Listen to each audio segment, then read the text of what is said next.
Abigail Mercer pressed that letter so hard against her chest, she could feel the wax seal break against her heartbeat. 7 years. 7 years they had taken everything from her, her mother's name, her mother's money, her mother's place at the table, and not one soul in that house had ever called it wrong. She did not cry. She did not run. She folded the letter, tucked it beneath her apron, and walked back into the kitchen like nothing had changed. But everything had. If you've ever been made to feel invisible in a place that was supposed to be home, subscribe to this channel. Follow this story all the way to the end and drop your city in the comments. I want to see how far Abigail's story can travel. The account book was where Martha Mercer kept everything she did not want found. That was the first mistake, keeping it in the kitchen. The second mistake was trusting that Abigail would never look. She had not meant to look. She had reached beneath the shelf for the tin of salt, and the book had slid forward, and with it came a letter. Sealed. Addressed in a hand she did not recognize, but the name on the front stopped her cold. Miss Abigail Mercer. Not Martha. Not Silas. Not the Mercer household. Her. Abigail stood in that kitchen for a long moment with flowers still on her hands, and the morning heat already pressing through the window, and she looked at that letter like it might disappear if she moved too fast. Then she broke the seal. Yeet. Dear Miss Mercer, I write to you with the hope that this letter finds you well, though I confess I have written twice before and received no reply. I am Beatrice Whitcomb, a friend of your late mother, Eleanor. We were close in our younger years before distance and circumstance separated us. I have thought of you often since Eleanor's passing, and I write now to extend an invitation. Please come and spend the summer at Whitcomb House in Haverhill. You are welcome for as long as you wish to stay. There is something of your mother's here that belongs to you. It has been waiting. Yours with great sincerity, Mrs. Beatrice Whitcomb. Bulk. Abigail read it twice. Then a third time. Twice before. She had written twice before. The sound of boots on the back stair sent the letter behind Abigail's apron so fast she barely registered the movement. By the time Martha Mercer pushed open the kitchen door, Abigail was at the basin, both hands in the wash water, eyes down. Martha was a tall woman. She carried herself like a woman who expected rooms to rearrange themselves for her comfort, and most rooms obliged. She moved to the shelf, ran one finger along the edge of the account book, and Abigail kept her eyes on the water. You were at my shelf, Martha said. Not a question. I was reaching for the salt, ma'am. And the book moved on its own. Abigail said nothing. Martha stepped closer. She had a particular way of standing beside a person that made the air feel smaller. You will have breakfast on the table by 7. Lydia is wearing her cream dress today, and I won't have grease near it, so you'll stay in the kitchen until she's gone. Yes, ma'am. Martha left. Abigail pressed her wet hand flat against her apron right where the letter was folded and felt it there. Dry. Safe. Still hers. She had been 8 years old when her mother died. She was 15 now. No, she corrected herself. She was not 15 anymore. She was 22. She had lost so many years in this house that she sometimes miscounted. The summer of 1815 had swallowed itself whole, and she had barely felt it pass. Her mother, Eleanor Mercer, had been dead for 14 years. Not 7, as some in the house seemed to believe, as if grief had a shelf life, and 14 years of it ought to have been tidied away by now. Abigail's father, Silas Mercer, had remarried when Abigail was 9. Martha had come in with 2 trunks, a daughter named Lydia, and a way of looking at Abigail that made Abigail understand, without a single word spoken, that something had shifted in this house that would not shift back. She had not been sent away. That was the particular cruelty of it. She had been kept to cook, to mend, to carry water, to tend the fire, to answer the door, to stay out of parlors when visitors came, to sit at the far end of the table when the family ate together, which happened less and less as the years went on. Lydia had been sent to a proper school in Salem for 2 winters. Abigail had taught herself to read better by borrowing Lydia's discarded primers and reading them by candlelight after everyone was asleep. Nobody had told her she was a servant. Nobody had needed to. All right, sir. That night, when the house had gone quiet and the summer dark pressed flat against the windows, Abigail sat on the edge of her narrow cot and read the letter one more time. "There is something of your mother's here that belongs to you." She folded it carefully and tucked it inside the lining of her shoe. She did not sleep.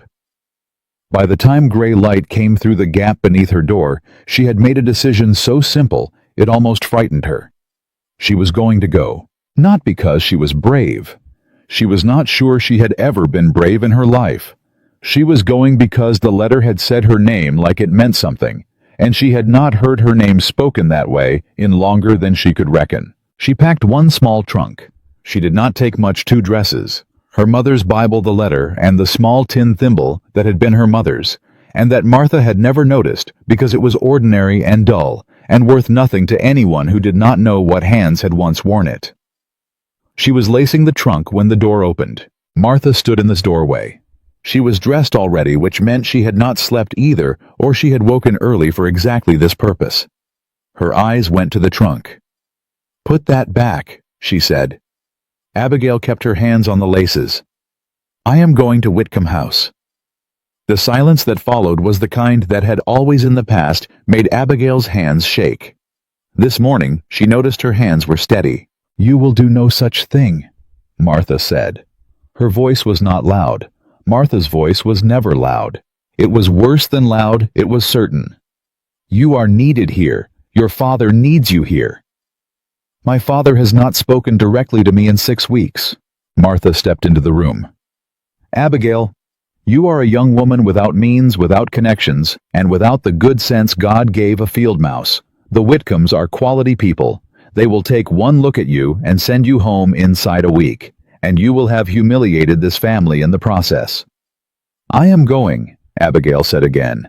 She had not planned to say it twice, but she was glad she did. Martha's jaw tightened. "Then go. But do not think your room will be waiting. Do not think your father will intercede. And do not think—" She paused, and her voice dropped to something that was almost quiet. "That whatever that woman has told you in that letter is the truth. Beatrice Whitcomb is sentimental and foolish, and she did not know your mother as well as she believes." Abigail stood. She picked up the trunk handle with both hands. "Good morning, ma'am," she said, and she walked out the door. The carriage was already in the road. She stopped when she saw it, a proper carriage, dark wood and clean brass fittings, with a driver in a gray coat up top. That was not what stopped her. It was the man standing beside it. He was tall. Not in the way that announced itself, but in the way that simply was the kind of height that came with a certain stillness, as if the person had long since made peace with the fact that they took up more space than others, and had decided to make that space quiet. He wore no coat despite the morning's warmth, and his sleeves were rolled to the elbow, which was not the dress of a man who considered himself above working. He looked at her the way people look at a house they have been waiting outside of for some time. Patient, not impatient. "Miss Mercer," he said. His voice was low and unhurried. Massachusetts, but not city-born. Someone who had spent time outdoors. "Yes," Abigail said, because she did not know what else to say. "I am Nathaniel Whitcomb." He did not bow. He nodded the way working men did, a motion that acknowledged her without theater. "My mother asked me to come myself.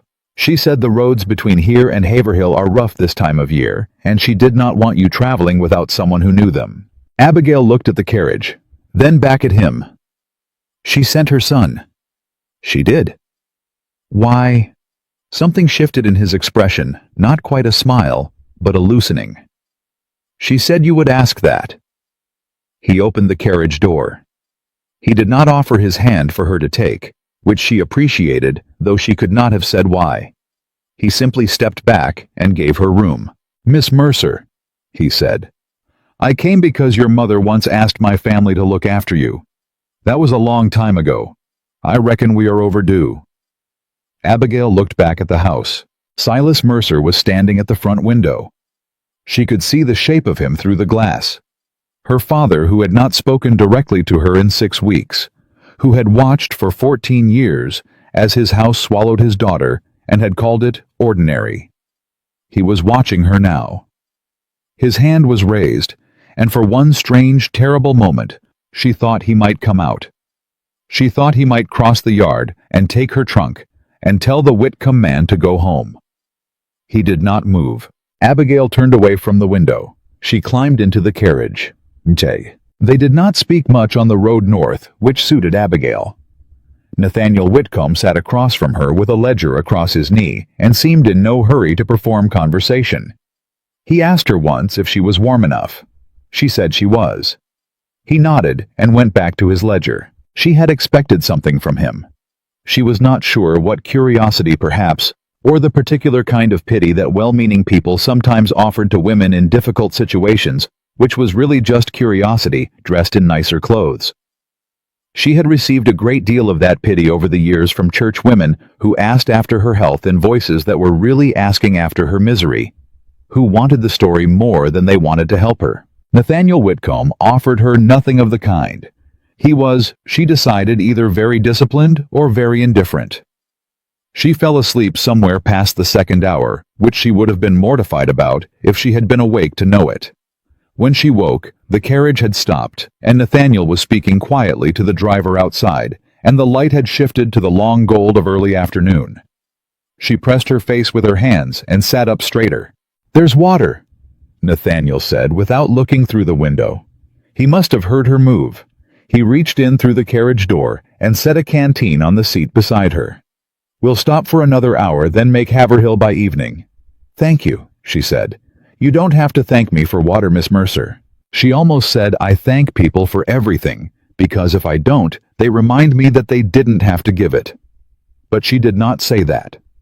She drank the water and looked out the window at the summer fields rolling past green and indifferent and wide, and felt something in her chest that she did not immediately recognize. It took her a moment to understand that it was the absence of dread. She had been bracing for something, for Martha's voice, for Lydia's sighing, for her father's silence, for the next task and the next correction and the next day, exactly like the last. She had been bracing for it so long that the muscles of it had become part of her, the way a person who carries heavy loads develops the posture even when their hands are empty. But there was nothing to brace for. Not right now. Not in this carriage, on this road. She uncurled very slightly and let herself look at the sky. Whitcomb House was larger than she had imagined, but it was not grand in the way that intimidated. It was a working house, wide porches, a vegetable garden running along the south wall that someone clearly tended with care, windows that stood open to the summer air. Mrs. Beatrice Whitcomb met them at the front steps before the carriage had fully stopped. She was perhaps 60, with white hair coiled neatly beneath a muslin cap, and eyes that were the sharp kind eyes of a woman who had seen a great deal and chosen to find most of it interesting rather than defeating. She came down the steps the moment Abigail stepped out, and she took both of Abigail's hands in hers before Abigail could speak. "Let me look at you," Mrs. Whitcomb said. Abigail stood there not knowing where to put herself. "You have her chin," Mrs. Whitcomb said. Her voice was steady, but her eyes were bright. "And her hands. Lord, girl, you have her hands exactly." Abigail looked down at her own hands. She was suddenly acutely aware of how rough they were. The reddened knuckles, the calluses along the palm, the broken nail on her left thumb she had not managed to trim. She pulled them back almost without meaning to. Mrs. Whitcomb noticed. She took Abigail's hands again deliberately and held them. "Don't," she said quietly. "Don't hide them." Abigail's throat went tight. "Come inside," Mrs. Whitcomb said. "I've had your room ready for 3 weeks. I wrote twice. Did you know? Well, of course you didn't know. That's rather the point. Come in.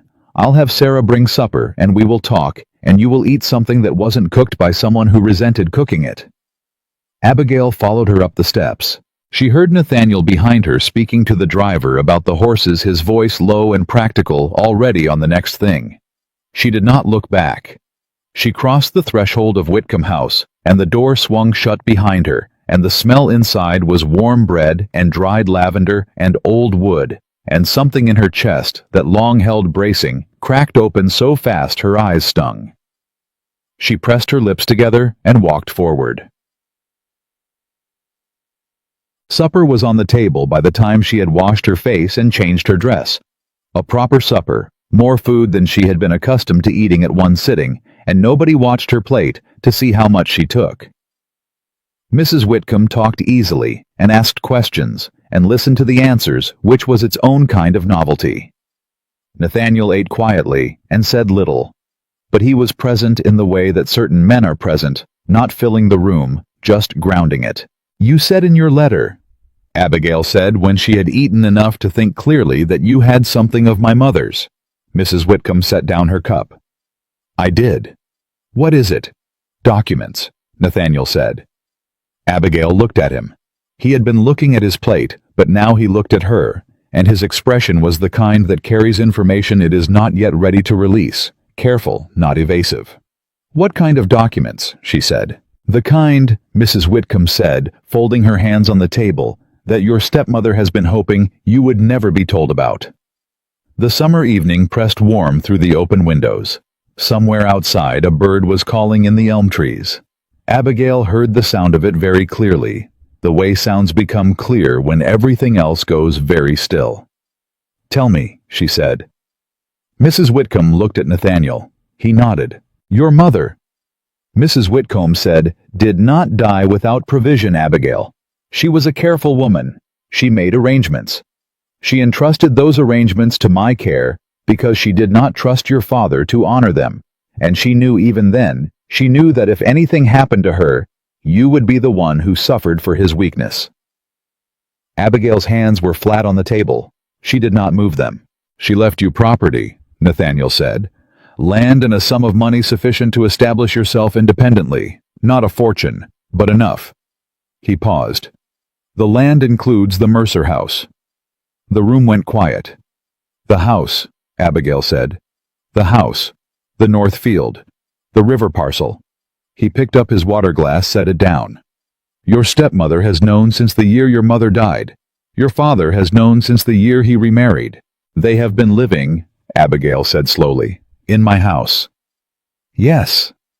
She looked at the table, at the grain of the wood beneath her palms, at the candle burning in the center, warm and ordinary and steady. "And the letters," she said. "The ones Mrs. Whitcomb sent." "Intercepted," Mrs. Whitcomb said quietly. "All three." Abigail nodded. She was not sure why she nodded. There was something happening inside her that had not yet decided what shape it wanted to take.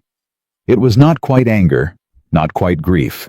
It was something older than both, the specific weight of realizing that a thing you suspected was true, has always been true, was always there waiting for you to be old enough to be told. "What happens now?" she said. Nathaniel leaned forward slightly. "That," he said, "depends entirely on what you want to do about it." She raised her eyes to his. "Miss Mercer," he said, and his voice was even and unhurried and left nothing out.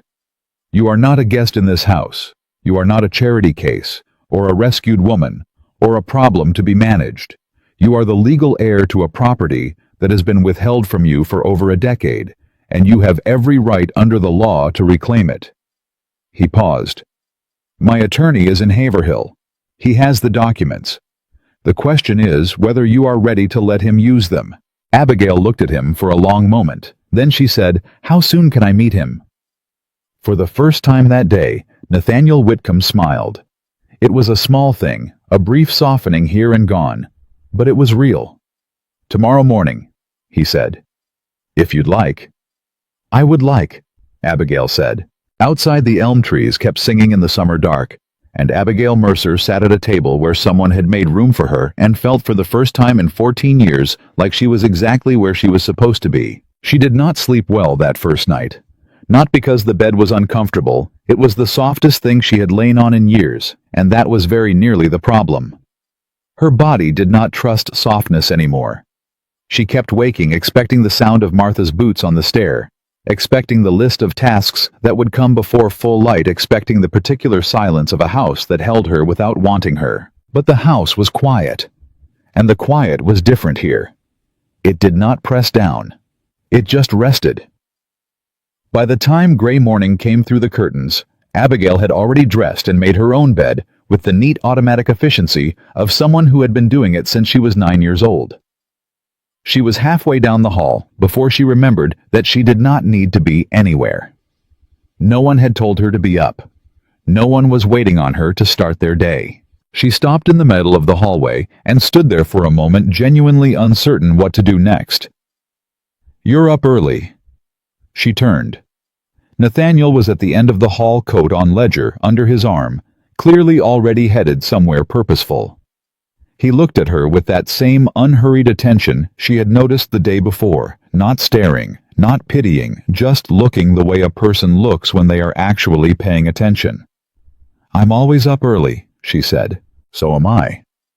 He tilted his head slightly toward the stairs. "Sarah's got coffee on. Attorney won't be here until 9. I didn't want to presume on the kitchen." Nathaniel looked at her for a beat. "Miss Mercer," he said, "this is not a house where you presume by drinking coffee." He went down the stairs. Abigail followed, and when she reached the kitchen and Sarah, a stout, good-natured woman of about 40, handed her a cup without ceremony and went straight back to her bread dough. Abigail felt the strange, disorienting relief of being treated like a person who simply existed in a room rather than an intrusion that needed justifying. She drank the coffee standing at the kitchen table. It was the best cup she'd had in years. The attorney's name was Mr. Aldous Ferris, and he arrived at 9 o'clock exactly, which told Abigail something about him before he opened his mouth. He was a small man with a large presence, the kind of person who occupied a room entirely through precision rather than volume. He laid the documents on the parlor table in a particular order, smoothed each one flat, and looked at Abigail over the rims of his spectacles. "Miss Mercer," he said, "your mother was a thorough woman." "Tell me what she did," Abigail said. Ferris glanced briefly at Nathaniel, who was standing near the window with his arms folded, and said nothing. Then he looked back at Abigail and began. Eleanor Mercer née Hollis had inherited property from her own fatherland north of the village, the family homestead, and a river parcel that had been in the Hollis family for 30 years. When she married Silas Mercer, she had not transferred the deed to his name. That decision had been deliberate. She had consulted with Ferris's predecessor, a man named Hartley, who had since retired to Providence, and she had created a private trust, designating Abigail as sole heir. The trust was executed in 1803, Ferris said. "You were 8 years old." "She knew she was ill," Abigail said. "She knew she might not recover, yes. And she knew—" Ferris paused and removed his spectacles to clean them, a gesture Abigail understood was not about the spectacles. "She knew your father's nature. He is not a malicious man, Miss Mercer, but he is a weak one, and she knew that weakness could be used against you." "It was," Abigail said. "Yes." "How much did they take?" Ferris put his spectacles back on. He looked at the document in front of him. "The land has not been taken. It cannot be legally, the deed was never transferred, and the trust is sealed. However," he turned one page over, "your stepmother has been drawing against an account your mother established in your name at a bank in Salem. Small amounts, consistent, for 11 years. The room was very quiet. "How much?" Abigail said again. Ferris told her. The number was not enormous. But it was enough. It was enough for Lydia's schooling in Salem. It was enough for the new parlor curtains Abigail had hemmed herself. It was enough for the gray mare Martha rode on Sundays, and the silk ribbon that Lydia wore in her hair at church, and the new account book that Martha kept beneath the kitchen shelf. Nathaniel had not moved from the window. "Can it be recovered?" Abigail asked. "Some of it," Ferris said. "Enough to make pursuing it worthwhile, if that's your intention." Abigail straightened her spine. "What do I need to sign?" Ferris permitted himself a small, precise smile. "I had a feeling you'd say that," he said, and he produced a second stack of papers. "Yeah." Mrs. Whitcomb was on the porch when Abigail came out an hour later, shelling beans into a clay bowl with the practiced ease of a woman who considered no task beneath her. She looked up. "Well," she said. "I signed the initial documents," Abigail said. Mr. Ferris says it may take some weeks before Martha is formally notified. Martha will not take it quietly. No, Abigail agreed. She won't. Mrs. Whitcomb patted the bench beside her. Abigail sat. She picked up a handful of bean pods and began shelling without being asked, because her hands needed something to do. Were you frightened? Mrs. Whitcomb asked. Yes, Abigail said. I was frightened the whole time. My hands were shaking under the table. She paused. I signed anyway. Mrs. Whitcomb made a sound that was quiet and satisfied, and said nothing more for a while. The silence between them was easy. It surprised Abigail. She had not expected silence to be easy anywhere. She had grown up in a house where silence was either punishment or threat, where the absence of sound meant someone was angry, or watching or waiting for a reason to speak that would sting. The silence on this porch was just silence.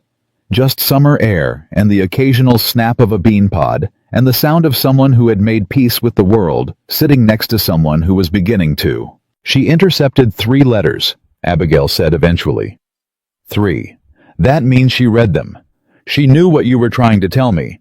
She read about my mother's property, and she put the letters back in the shelf, and she never said a word. No, Mrs. Whitcomb said. She wouldn't. My father knew too. Mrs. Whitcomb was quiet for a moment. Yes. And he said nothing either. Silas Mercer, Mrs. Whitcomb said carefully, has spent 20 years believing that peace in his own house was worth whatever it cost other people to provide it.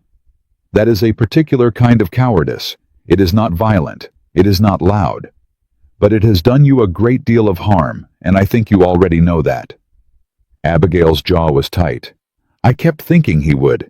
I kept thinking one day he would look up and see what was happening. Every year I thought this would be the year. I know. 14 years. Her voice did not break. She would not let it. I waited 14 years for him to look up. Mrs. Whitcomb reached over and put her hand over Abigail's. She did not say anything. Some things Abigail was beginning to understand did not need to be answered. They just needed to be heard. By the end of the first week, Abigail had started to learn the shape of Whitcomb House. Not its rooms, she had learned those quickly enough. She was talking about the rhythms of it, the way Nathaniel left before sunrise and came back in the late afternoon, with the particular quietness of a man who had spent his energy on useful things and had nothing left over for performance. The way Mrs. Whitcomb ran the household with a calm, competent authority that never felt like control. The way Sarah sang off-key while she worked and nobody told her to stop. The way meals were eaten together and conversation was real and nobody monitored anyone else's plate. She learned that Nathaniel took his coffee without milk and read correspondence at the breakfast table but set it aside if she or his mother spoke to him directly. She learned that he noticed things, small things, the kind of things that required actual attention. On the 4th day, he came back from town with a pair of work gloves that he set on the table beside her morning coffee without comment. And when she looked up at him, he said only, "The garden's overgrown on the east side. I thought you might want to help Sarah if you're inclined. The roses need cutting back." Abigail looked at the gloves. They were good quality soft leather, her size exactly. "You guessed my size," she said. "Sarah told me." She looked up again. He was already reading his correspondence. She pulled the gloves on. They fit perfectly. She did not say thank you, because she remembered what he had said about the water. She went out to the garden and worked until noon, and came back with dirt on her apron, and her cheeks flushed from the heat, and she felt more like herself than she had in years, which was a strange thing to feel in someone else's house. That afternoon she caught herself humming while she helped Sarah with the preserving jars. Sarah looked at her sideways and grinned. "That's the first time I've heard that," she said. "Heard what?" "You making a sound that wasn't an apology." Abigail opened her mouth to say sorry and stopped herself. She laughed instead, a short surprise sound like she'd caught herself doing something she'd forgotten she knew how to do. Sarah shook her head fondly and went back to the jars. On the 8th day, the first visitor came. She was a woman from the village named Mrs. Colleen Hatch, a neighbor of some standing by the way. Mrs. Whitcomb received her, and a woman whose curiosity wore the costume of neighborly concern. She arrived with a small jar of honey and enormous interest in the guest staying at Whitcomb House. "We heard Nathaniel had brought someone from the south," Mrs. Hatch said, setting the honey on the table and looking directly at Abigail. "We were surprised. He doesn't well. He keeps to himself, as you know, Beatrice. Very private man. We were all surprised." "Abigail is Eleanor Hollis's daughter," Mrs. Whitcomb said pleasantly in the tone of a woman who is providing complete information while revealing nothing. "Oh." Mrs. Hatch's expression shifted through several small adjustments. "Oh, I see. I didn't know Eleanor had a daughter." "You did," Mrs. Whitcomb said. "You met her at the spring social in 1807. She was 12. Mrs. Hatch looked at Abigail with fresh assessment. "Of course. Well, you've grown." She paused. "And what brings you to Haverhill Miss Mercer business?" "Personal matters," Abigail said. "Personal matters." Mrs. Hatch repeated this as if it were a flavor she was trying to identify. "I see.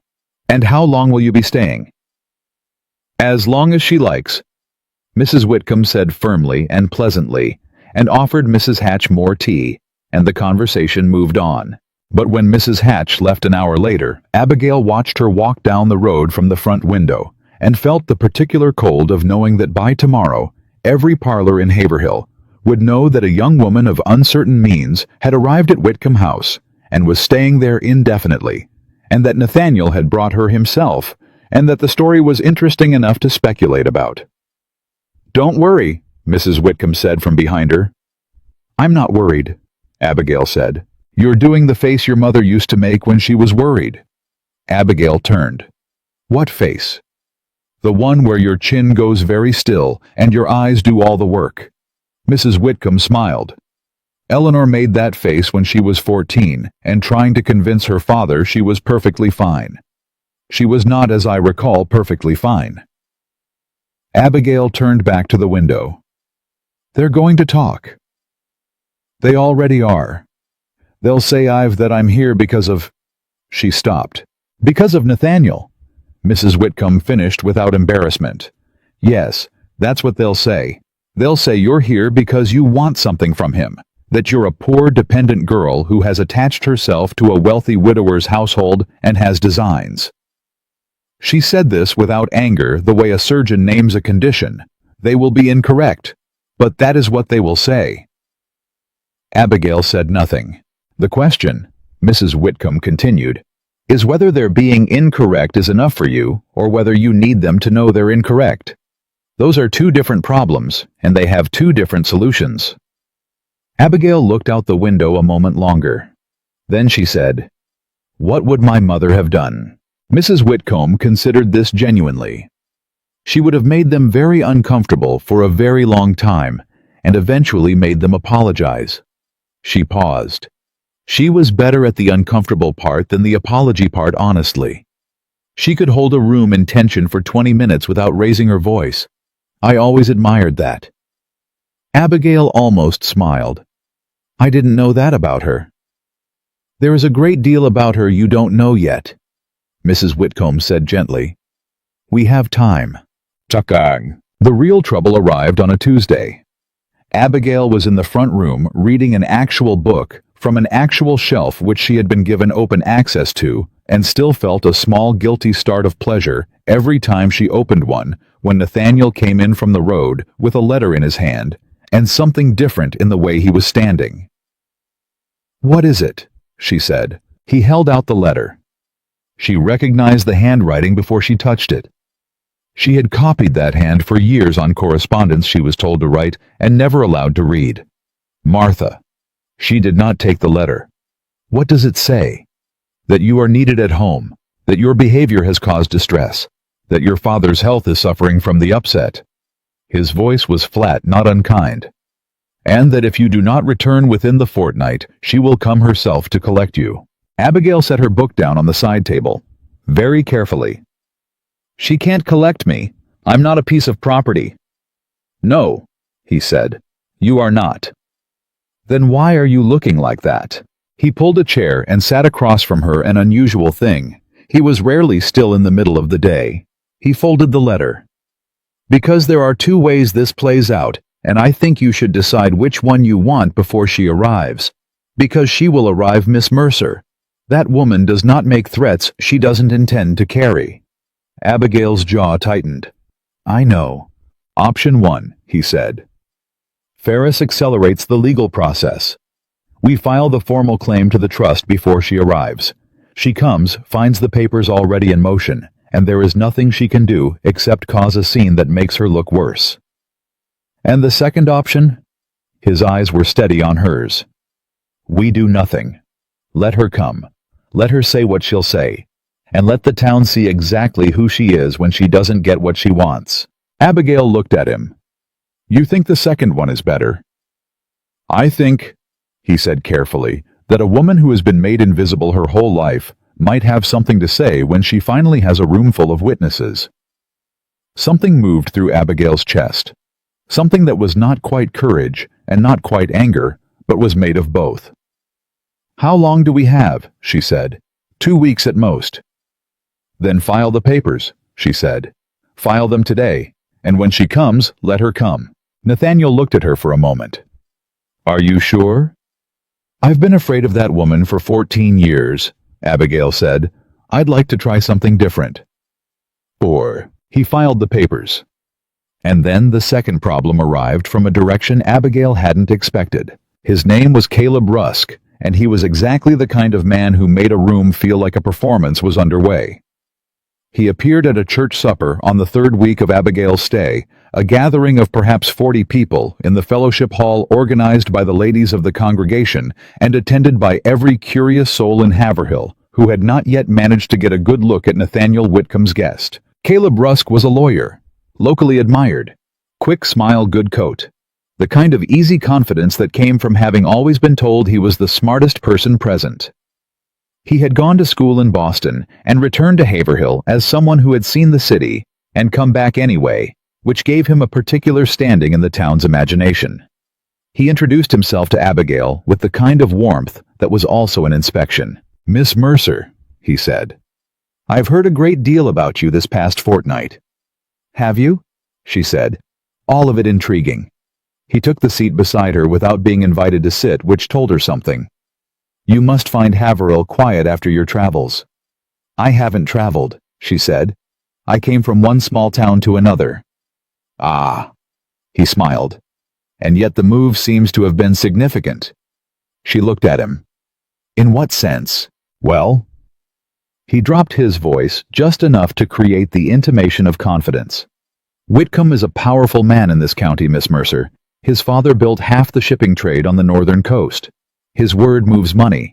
His connections go to Boston, to Providence, to well. He smiled again. You understand what I'm saying? I don't, Abigail said. Say it plainly. He paused. Whatever he had expected from her, that hadn't been it. He reset. I only mean that a man in Nathaniel's position doesn't extend hospitality without reason.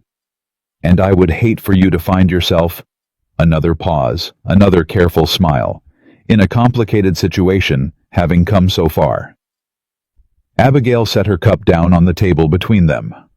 Mr. Rusk, she said, are you suggesting that Nathaniel Whitcomb is helping me in order to gain something from me? I'm suggesting that it is worth considering. What would he gain? Your mother's land borders his north field, Rusk said quietly. Has anyone mentioned that to you? The room moved around them. People talking, cups clinking, the smell of summer and candle wax and close-packed humanity. Abigail heard all of it at a very great distance. She had not known that. No one had told her that.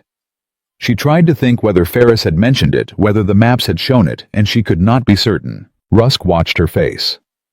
I see they haven't, he said gently. He had the manner of a man delivering a kindness, which was how Abigail knew it was not a kindness. I don't say this to alarm you. I say it because I knew your mother distantly, and I would not want to see Eleanor Hollis's daughter walk into a situation she doesn't fully understand. Thank you for your concern, Abigail said, and her voice was even. She excused herself. She found Mrs. Whitcomb across the room and stood beside her, and did not say what Rusk had said because she did not want to say it in this room with these people around.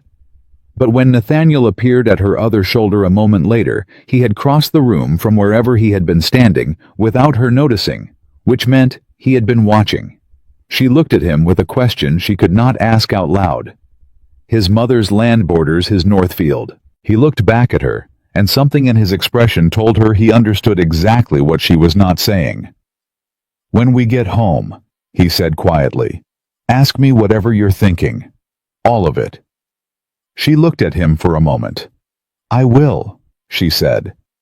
But the doubt had already taken root, the way doubts do when they are planted by someone who knows exactly where the soft ground is, quietly, invisibly in the dark space between what you have been told and what you do not yet know. She had trusted kindness before and been wrong.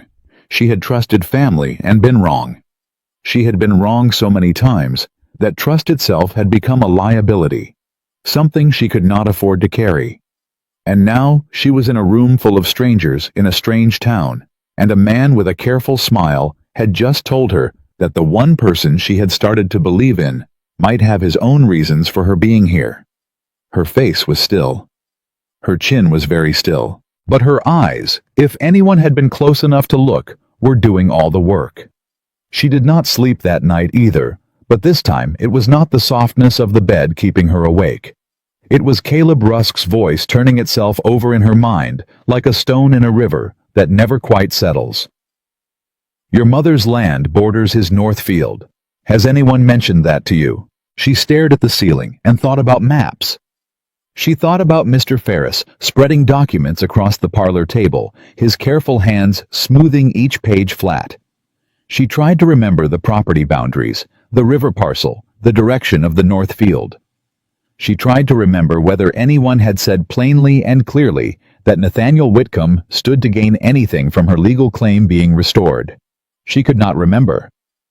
And that absence of memory was its own kind of answer. She was up before dawn. She dressed, and she went downstairs, and she sat in the kitchen, with her hands around an empty cup until she heard boots on the stair, the particular weight and rhythm she had learned to identify as Nathaniel's in 3 weeks of living under the same roof. He came into the kitchen and stopped when he saw her.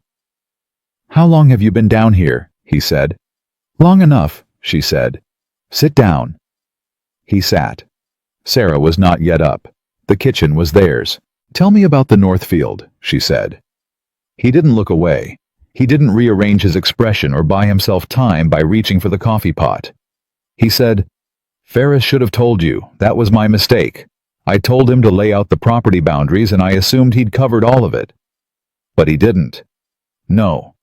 So your property and my mother's land share a boundary line, about a quarter mile of it along the river."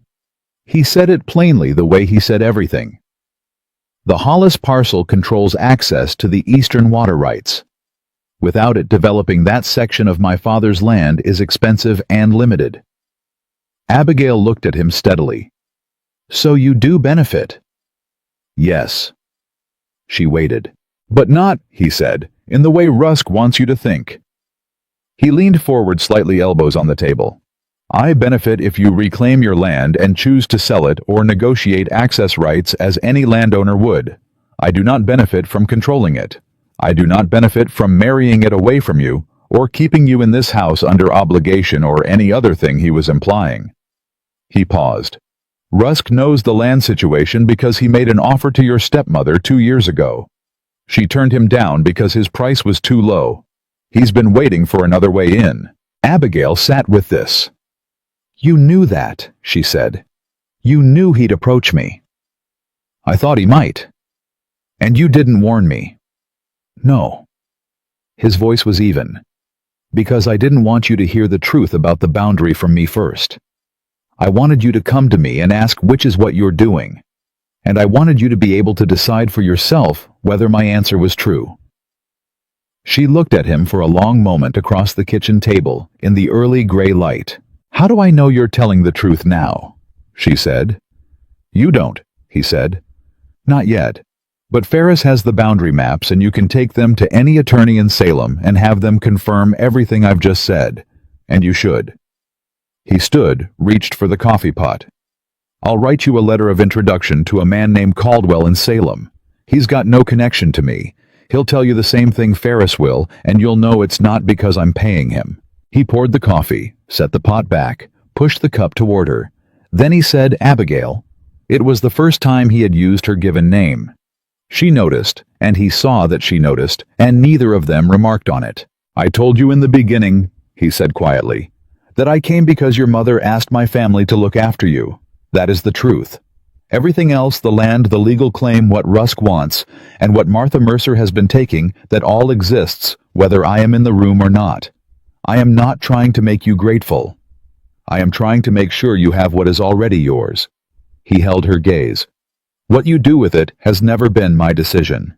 The kitchen settled around them, still and early and warm. Abigail picked up the coffee cup. Write the letter to Caldwell, she said. I'll do it this morning. And tell Ferris I want to see the boundary maps today. I'll send word before breakfast. She nodded. She drank the coffee. And she thought not for the first time that this was the most honest conversation she had been party to in 14 years. And how strange it was that honesty, when it finally came, felt almost alarming. Ferris arrived with the maps at 10:30. He spread them on the parlor table and pointed out every boundary, every parcel, every adjacent property, with the meticulous patience of a man who understood that this woman would not be satisfied with anything less than complete information. Abigail asked questions that made him blink in mild surprise twice. She had been studying the household accounts books for 3 weeks quietly when Mrs. Whitcomb had offered them to her. She understood numbers better than most people expected her to. The letter of introduction to Caldwell in Salem, she said when Ferris was done. Nathaniel said you'd prepare it. Already done, Ferris said. She looked at him. He told you last night. He told me this morning, about an hour before I left my office. Ferris folded the maps back with efficient hands. Miss Mercer, in 12 years of practicing law in this county, I have worked for a number of clients. Nathaniel Whitcomb is the only one who has ever instructed me to make sure that the opposing party has full access to every document that could be used against him. He picked up his satchel. I thought you should know that. He left. Abigail stood in the parlor with the boundary maps and the particular uncertain feeling of trust beginning to find purchase in ground she had thought was too hard to hold it. The letter from Ferris's office reached Salem. The reply came back within 5 days. Caldwell confirmed everything. All of it. She read his letter twice standing in the front hall where she had opened it, and then she folded it and put it in the pocket of her dress, and she went to find Nathaniel. He was in the side yard with one of the field hands, looking at a fence section that had come down in a summer storm the night before. She waited until the field hand had moved off. Then she walked to where he was standing. She pulled the letter from her pocket and held it out to him.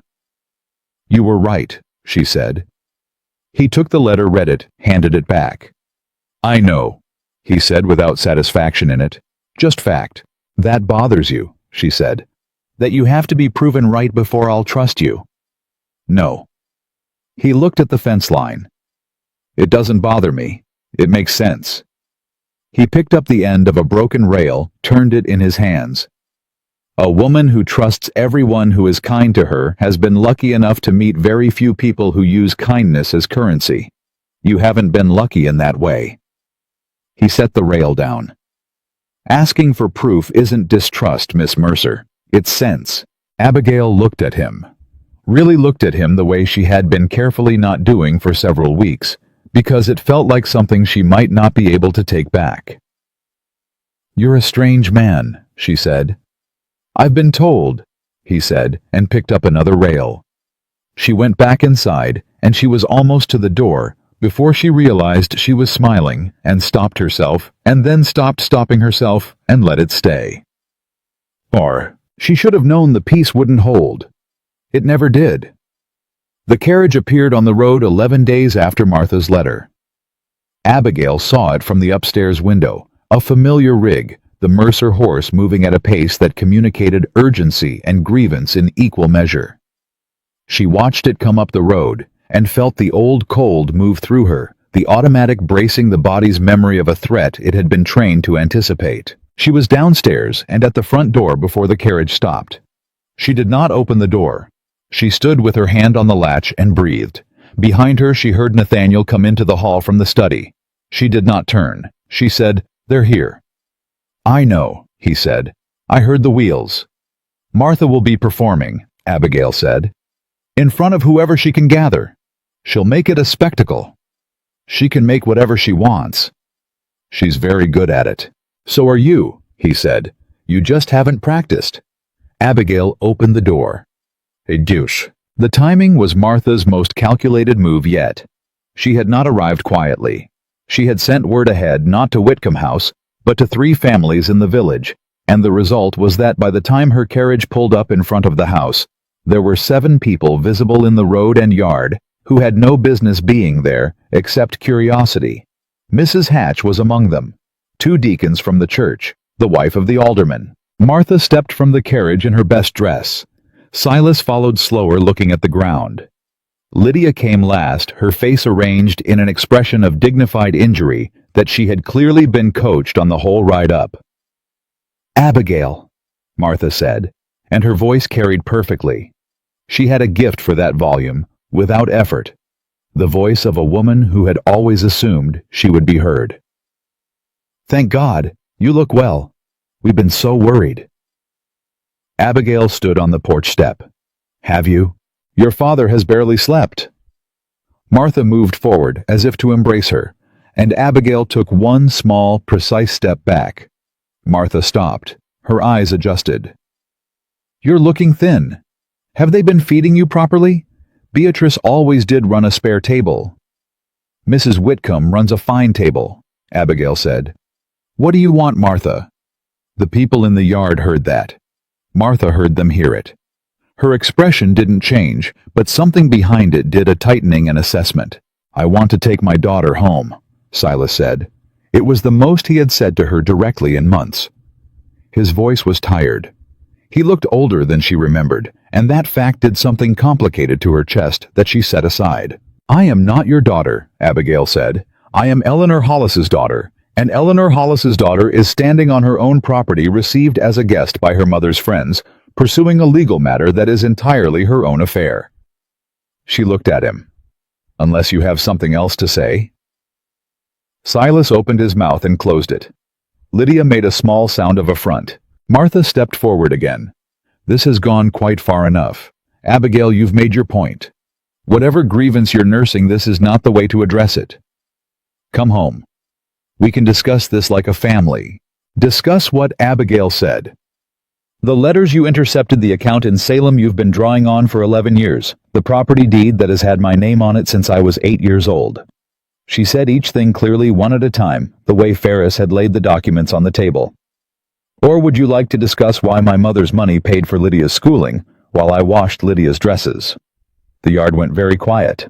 Martha's face did something Abigail had never seen it do in 22 years. It lost its surety just for a moment, just a flicker like a lamp in a wind that doesn't quite go out but comes close. Then it hardened again, and her voice came back sharp and high, reaching the road clearly. "She's making things up. She's been filling her head with nonsense from that woman," a gesture toward the house, toward Mrs. Whitcomb, who had appeared in the doorway. "And now she's standing here slandering her own family in front of half the town." "Mr. Ferris," Nathaniel said. He had not moved from the porch. His voice was not loud. It did not need to be. Ferris stepped forward from where he had been standing just inside the front hall. He had arrived 20 minutes earlier, which meant Nathaniel had sent for him before the carriage appeared, which meant Nathaniel had anticipated this precisely. He carried a satchel. He opened it. He produced a document and held it out not to Martha, but toward the small crowd gathered in the yard. "These are the account records from the First Bank of Salem," Ferris said with the measured tone of a man who understood the power of calm in a room that wants to panic. 12 years of withdrawals from an account held in the name of Miss Abigail Mercer. The authorized signatory on record is Mrs. Martha Mercer. He turned one page. This is the property trust executed by Eleanor Hollis Mercer in 1803, designating Miss Abigail Mercer as sole heir to the Hollis land parcels, the family homestead, and all associated water rights. Mrs. Hatch made an audible sound. "Those documents are forgeries," Martha said. Her voice was still strong, but it was working harder now. "That woman, Beatrice Whitcomb again, has clearly paid someone to—" "They're not forgeries." Nathaniel's voice cut across hers cleanly. "I had 2 separate attorneys review them, including a man in Salem, whom neither Ferris nor Miss Mercer had previously met, who was engaged specifically to provide an independent assessment." He looked at Martha steadily. "The signatures are your husband's. The withdrawals match the dates of Lydia's tuition payments, the renovation to the East Parlor, and the purchase of your gray mare." Lydia's face had changed. Whatever coached expression she'd been wearing on the ride-up had slipped, entirely replaced by something unguarded and young confusion, or the beginning of understanding, or possibly both. "Father," Lydia said, turning to Silas. Silas did not look at her. He was looking at Abigail. He had been looking at Abigail for the last 2 minutes, and his face had the expression of a man who has been standing on ice that has been cracking for a long time and has finally quietly given way beneath him. Martha turned to him. "Silas, say something." He said nothing. "Silas," her voice sharpened. Tell them this is nonsense. Tell them Eleanor's will was contested, that the land was jointly—" "It wasn't," he said. The yard was so quiet that Abigail could hear the elm trees in the afternoon heat. "It wasn't," Silas said again, and his voice had lost something she hadn't realized it had been carrying. "Eleanor's trust was clear. I knew it. I knew it from the day Hartley sent me the letter." He looked at his boots. "I knew what it said, and I did nothing. And then, Martha, we needed money, and I told myself it was temporary. I told myself I'd fix it before Abigail was old enough to—" He stopped. "I didn't fix it." "Silas," Martha said, and the performance was gone from her voice, now replaced by something stripped and warning. He looked up. He looked at his daughter. "I'm sorry," he said. It was possibly the most inadequate sentence Abigail had ever heard in her life. She stood on the porch step and looked at her father, this man who had sat across the breakfast table from her for 14 years, and let her believe she was invisible, who had watched Martha take her mother's money and dressed it up as family necessity, who had told himself it was temporary, every year until temporary became permanent, and permanent became normal, and she felt the anger arrive in her body with the clean, clarifying force of something that had been waiting a long time for the right moment. "You are sorry," she said. "Yes, you are sorry." She kept her voice even. She kept it steady. She would not let it shake. She had promised herself that on the carriage ride up from Mercer County 3 weeks ago, and she was keeping that promise now. "You watched her take my mother's letters. You watched her spend my mother's money. You watched me wash dishes and mend linen and stay in the kitchen so I wouldn't embarrass the family when company came. And what you felt—" Her voice tightened just once, then held. "What you chose to do with that feeling was nothing. You felt sorry, and you did nothing. Every single year." "I know," he said. "I wasn't angry because you were weak," she said. "I have known weak people, and I have had some patience for weakness. I was angry because you let me believe I was nothing. You sat at the head of that table, and you let me believe that this was what I was worth, that this was what I deserved." Her chin lifted. "You made me doubt my own mother's love. Do you understand that I thought for years that she must not have cared enough to provide for me? I thought she had left me with nothing. And she had left me with everything, and you knew that, and you said nothing." The elm trees moved in the summer heat. Silas Mercer was crying. He was not making a production of it. There was no performance left in him. He was simply standing in the road in front of a house that had never been his, with tears running down a face that had aged 10 years in the last 10 minutes. Abigail watched him, and felt not forgiveness, not yet. Maybe not for a long time, but the strange and unfamiliar loosening of something she had been clenching for so long, that she had stopped noticing the effort. She was so tired of holding it. "Go home," she said. "Both of you." Martha, for the first time in Abigail's memory, did not speak. She turned. She walked to the carriage. She climbed in without looking at the yard, without looking at Mrs. Hatch or the deacons, or the alderman's wife, all of whom had the grace to look at the ground as she passed. Lydia had not moved. She was still standing in the road, looking at Abigail with an expression that Abigail had never seen on her face before. Not resentment, not superiority, not the careful boredom of a girl who has been trained to consider herself above competition. She looked like someone who has just been told that the foundation of the house she was born in was not what she thought, and she does not yet know if the walls will hold. "I didn't know," Lydia said. "About the account. About the trust. I didn't—" Her voice was smaller than Abigail had ever heard it. "I didn't know it was yours." Abigail looked at her stepsister for a moment. She thought about 14 years of being invisible in the same house as this girl. She thought about the Salem school, and the silk ribbon, and the gray mare. She thought about the primer with the broken spine she had borrowed from Lydia's discarded stack, and read by candlelight. "I know you didn't," she said finally. "But you'll know now." Lydia got into the carriage. Silas lingered one moment more.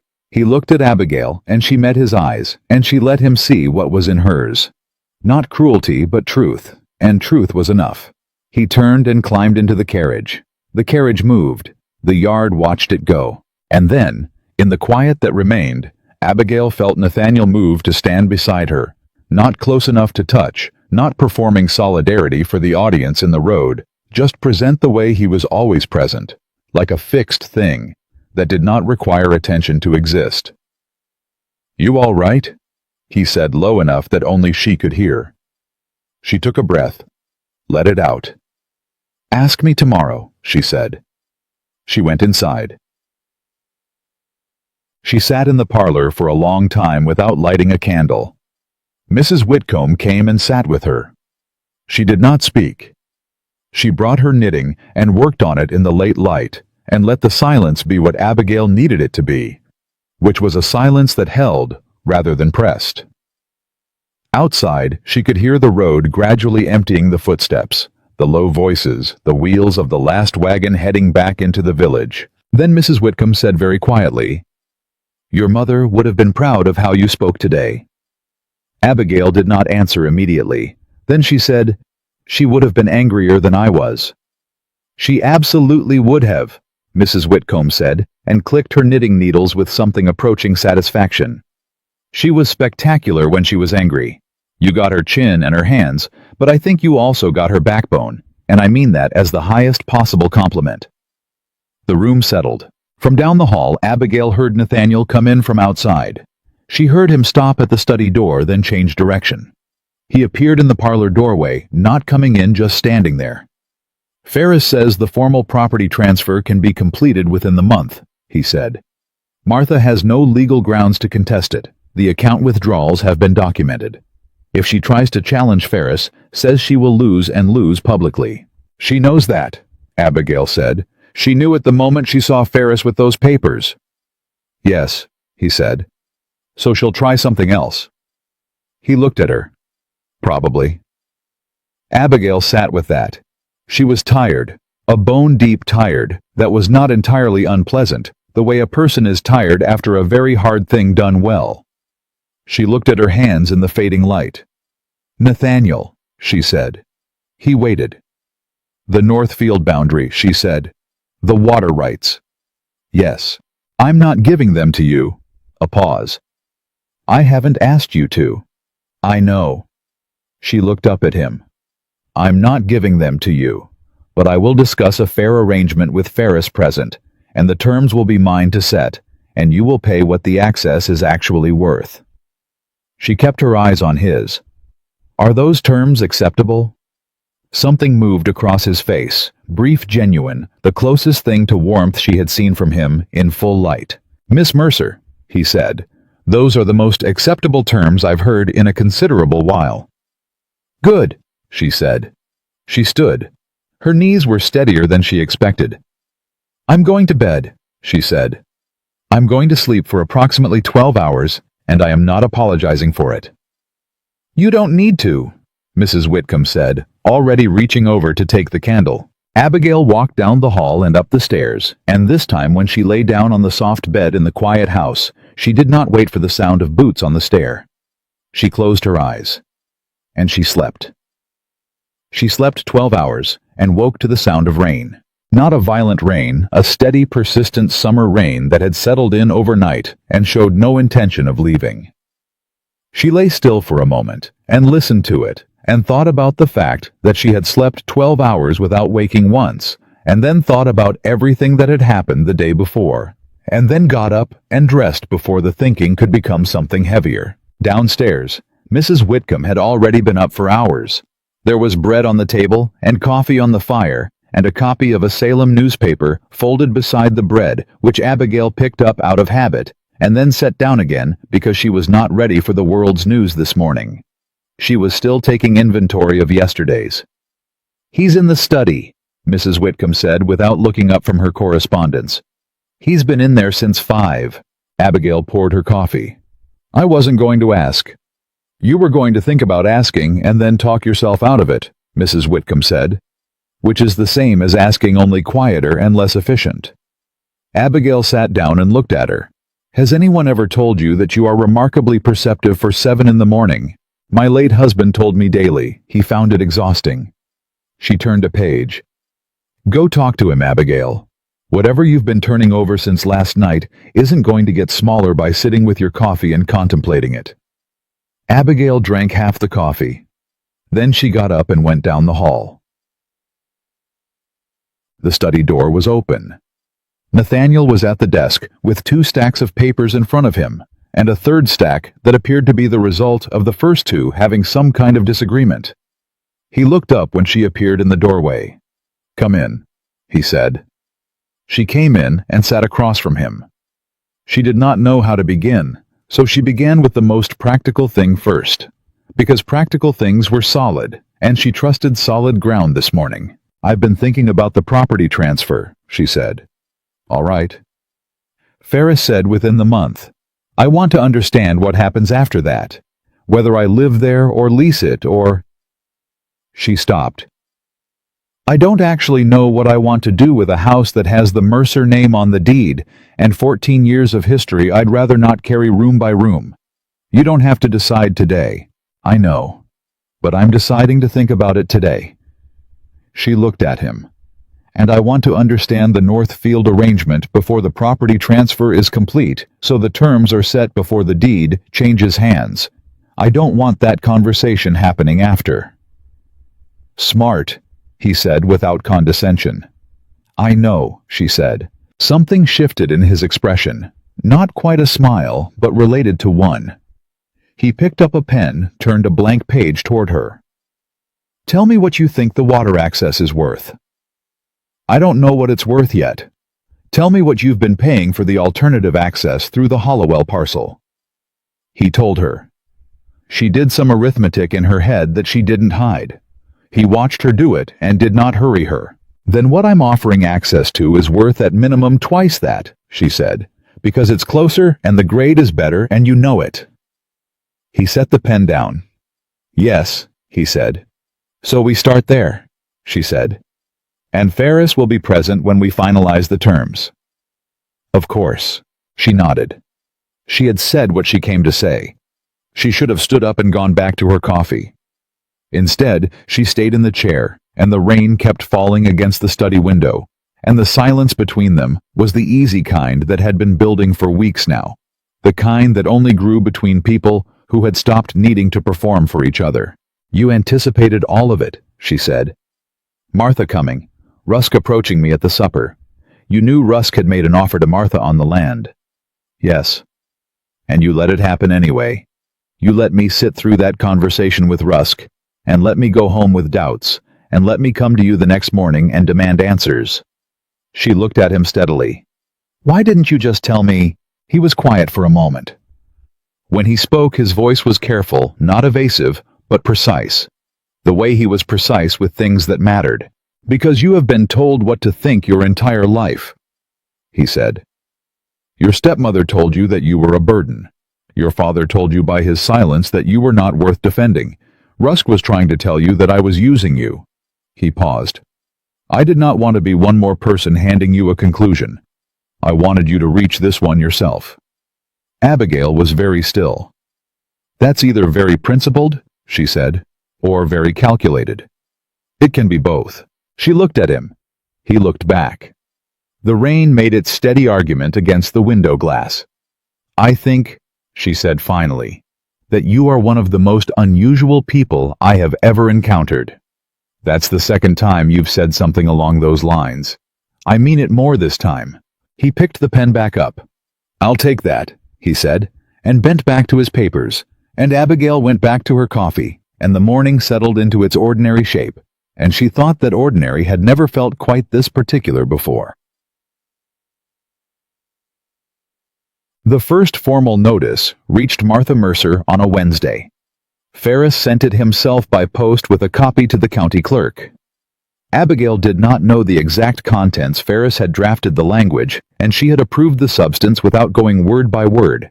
But she knew it set a 30-day window for Martha to produce any documentation contesting the trust, and it made plain that the bank account in Salem had been flagged for review. She knew it arrived on a Wednesday because Lydia appeared at Whitcomb House on a Thursday. Alone. No carriage. On horseback, which told Abigail something about the urgency. Lydia had never been a confident rider. The fact that she had ridden 12 miles in summer heat on her own meant something had happened in the Mercer house that had overcome her reluctance. Abigail met her on the porch. Lydia dismounted, and her face was different from what it had been 2 days ago in the yard. The coached expression was completely gone, and what was underneath was younger and more frightened and more real.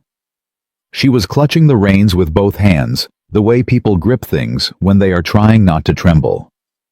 "She's leaving," Lydia said. Abigail blinked. "What, Mother?" Lydia's voice was tight, and she was working hard to keep it from breaking. "She got the letter from the attorney yesterday, and she told Father she won't stay in this county to be humiliated, and she's been packing since yesterday morning. She has a cousin in Philadelphia. She's going there." Lydia looked at her. "She's leaving us." Abigail stood with this information for a moment. Something moved through her that she had not anticipated. Not satisfaction, not grief, not quite either. It was closer to the feeling of watching a storm move off. The damage was already done. The storm's departure did not repair it. "Come inside," she said. "I shouldn't." "Lydia, come inside." Lydia came inside. Mrs. Whitcomb produced tea with the seamless hospitality of a woman who had lived long enough to understand that the most useful thing in a crisis is usually something warm to hold. She sat with them at the kitchen table, and did not interfere, and did not leave, which was exactly right. Lydia wrapped both hands around the cup. "I didn't know," she said. It came out as though she'd been holding it for days. "About the account. About the trust. I swear to you, Abigail, I did not know." "I believe you."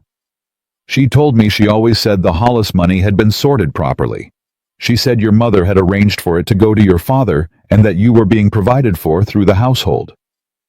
Lydia's voice cracked on the last word. "I was 14 when she told me that. I believed her." "You were a child," Abigail said. "You believed your mother. I should have questioned. When I got older, when I started to see how you were being treated, I should have—" "Lydia." Abigail set her cup down. "I am not going to tell you it was fine because it wasn't. But I'm also not going to put 14 years of your mother's decisions on you. You didn't arrange the account. You didn't intercept the letters. You were a girl being told a story by the woman who raised you." She paused. "I know what that's like." Lydia was crying now silently, with the contained misery of a person who has been raised not to cry in front of others and can no longer manage the effort. "What am I supposed to do?" she said. "Father isn't. He's barely spoken since that day. Mother is leaving. The house, I just found out, the house isn't ours." She looked up. "Where do I go?" "That," Mrs. Whitcomb said gently but firmly, "is a question for your father to answer. He is still there. He is still your family. and he has a great deal to make right." She looked at Lydia with the kind eyes that did not flinch. "But that process starts with him, Lydia, not with Abigail. You understand?" Lydia understood. She stayed an hour. When she left, she looked lighter than when she arrived. Not resolved, not repaired, but lighter, the way people look when they've said the thing they came to say and found it didn't destroy them. Abigail watched her ride back down the road and felt the complicated geography of the thing: compassion and old anger and the strange, reluctant tenderness of knowing someone else's pain without wanting it to be yours to solve. She went back inside. "She'll be all right," Mrs. Whitcomb said from her chair. "Eventually," Abigail said. "Yes, eventually is good enough." The twist came from a direction Abigail had not thought to watch. It was Caleb Rusk. She had not thought much about him since the church supper he had served his purpose in her story, which was to make her doubt and ask and ultimately understand Nathaniel better than she might have otherwise. She had considered him finished. He was not finished. He arrived at Whitcomb House on a Friday afternoon with a different kind of energy from his first approach: less performance, more pressure. He asked to speak with Nathaniel. Nathaniel received him in the front room, and Abigail was in the parlor next door, and the wall between them was old New England construction, which is to say it was not thick. She did not move closer on purpose. She simply did not move away. Rusk's voice at first was the careful social voice she recognized. Then it shifted. "The land transfer," he said, "before it's finalized." "What about it?" Nathaniel said. Not a question. "There are parties in Salem who have an interest in the Hollis River parcel. Development interests. I represent their inquiry informally." A pause. "They are prepared to offer Miss Mercer a substantial sum. More than the land is worth under current use. Considerably more. That's between them and Miss Mercer." "It is," Rusk said. "Which is why I'm asking you to arrange the introduction before she becomes—" Another pause, deliberate, unavailable for independent decision-making. The parlor went very still. Abigail's hands were flat on her knees. "Unavailable," Nathaniel said. "There are rumors in town," Rusk said. "You know what they're saying. It would be better for everyone if she had the chance to consider her financial options before any personal arrangements change the situation." "Get out," Nathaniel said. It was 2 words, no heat in them. The kind of cold that is worse than heat. "Whitcomb, you're trying to buy land rights through a woman who has been controlled by other people's interests her whole life, and you're asking me to be the door. Get out of my house." A silence. Then footsteps. Then the front door. Abigail sat in the parlor and did not move for a long moment. Then Nathaniel appeared in the doorway. He looked at her. He knew she had heard. He did not pretend otherwise. "Those development interests he's talking about," she said. "What do they want the land for?" "Textile mill," he said. "The river has the right grade. They've been trying to acquire parcels on that stretch for 3 years. Would it be good money?" "Yes." She thought about this. "And you didn't want them to approach me?" "I didn't want Rusk to approach you," he said. "If a legitimate offer comes through Ferris with full documentation, that's your decision. Rusk approaches people on behalf of interests that don't intend to honor the terms they propose." He paused. "He's done it before. A widow in Andover. She sold for half what he'd promised because the final terms had clauses she hadn't been told about." "He thought I'd be the same," she said. "A woman without connections who'd take the first number she heard." "Yes." Abigail stood up. She walked to the window and looked out at the road for a moment. "I want a meeting with the development parties directly, not through Rusk. I want Ferris there, and I want to see the full terms before anything is discussed. I'll arrange it. And I'll decide what I want to do with my own land when I've seen the full terms." She turned. "Not before." "Understood," he said. She looked at him. He was standing in the doorway, in the same calm, grounded way he occupied all spaces, not filling them, not diminishing them, just being present in them, without apology or performance. She had been looking at this man for a month. She was only now beginning to let herself see him clearly. "Why did you send Rusk away on my behalf?" she said, without asking me first. He was quiet for a moment. "Because the way he said personal arrangements told me exactly what he was implying about you, and I won't have that in my house. I can handle implications." "I know you can. That's not the point." His voice was even, but not indifferent. "The point is that you shouldn't have to. Not in this house." Abigail held his gaze. Her chest was doing something she was not going to examine too closely right now. "Thank you," she said. "You don't have to thank me for." "I know I don't," she said. "I'm choosing to." The meeting with the development party happened 2 weeks later at Ferris's office in Haverhill, with Abigail on one side of the table and 2 men from Salem on the other, and Ferris at the head, reading terms in his precise, unhurried voice. Nathaniel had offered to come. She had told him she did not need him to. She had gone alone. She had read every clause in those documents. She had asked 4 questions that made one of the Salem men look at Ferris with the particular expression of a man recalibrating his assumptions about who he is dealing with. She had countered the initial offer with a number of her own, not selling the land outright, but offering a long-term lease with review provisions, retaining the deed in her name, negotiating a stipend arrangement that would provide her with income without requiring her to give up the property itself. The Salem men had looked at each other. They had accepted. She walked out of Ferris's office with a signed agreement and an income that, while not large, was sufficient for a woman living independently, sufficient, in fact, for a woman setting up a household. She had not thought about it in those terms yet. She was beginning to.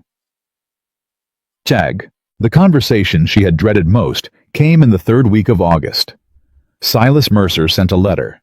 Not to the house, to Ferris's office, addressed to Abigail, delivered through proper channels. She read it in her room at Whitcomb House with the door closed. He was not asking her to come home. The house, as everyone now knew, was hers. She could compel him to leave if she chose, and he knew it, and the letter acknowledged it with the careful humility of a man who had run out of the particular pride that had once let him avoid this accounting.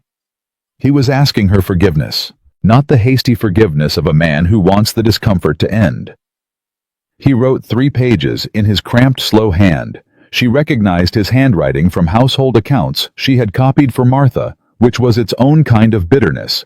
And in those 3 pages, he did not justify himself once. He named one by one the things he had failed to do. The letters he had known about. The account he had permitted. The years he had told himself it was temporary. The day he had watched her pack her trunk and had stood at the window and had chosen not to move. "I have no reason to expect your forgiveness," he wrote near the end. "I am asking for it anyway, not because I deserve it, but because you deserve to be asked." Abigail sat with that letter for a long time. When she came downstairs, Mrs. Whitcomb looked at her face and said nothing. Nathaniel was in the kitchen doorway, and he looked at her the same way, present, still not asking. "My father wrote?" she said. "Yes," Nathaniel said. "He asked my forgiveness." "Will you give it?" She thought about this for the length of time it deserved. "Not yet," she said. "But I'm going to write back. That's a start." She looked at the letter in her hand. He used the word deserve. He said, "I deserve to be asked." She folded it. "That's the first time in my life he's used that word in reference to me." Mrs. Whitcomb reached over and pressed her hand, briefly said nothing, and went back to her kitchen work. That evening, Abigail wrote back. It took 4 drafts. The final one was short, a single page, neither warm nor cold, neither absolution nor rejection. She told him she had received his letter and read it carefully. She told him she was not prepared to excuse what had happened, but that she was also not willing to carry his shame any further. She told him that her mother's house would remain in her name, but that she had not yet decided what to do with it, and that he should not make plans until she communicated further through Ferris. And at the very end, in a sentence she had not planned to write until her hand wrote it, she said, "I hope you will find a way to be in whatever time remains the man she believed you could be." She did believe that. I know because she planned for my future instead of destroying it. She trusted that there was something in you worth hoping for. I am choosing for now to do the same."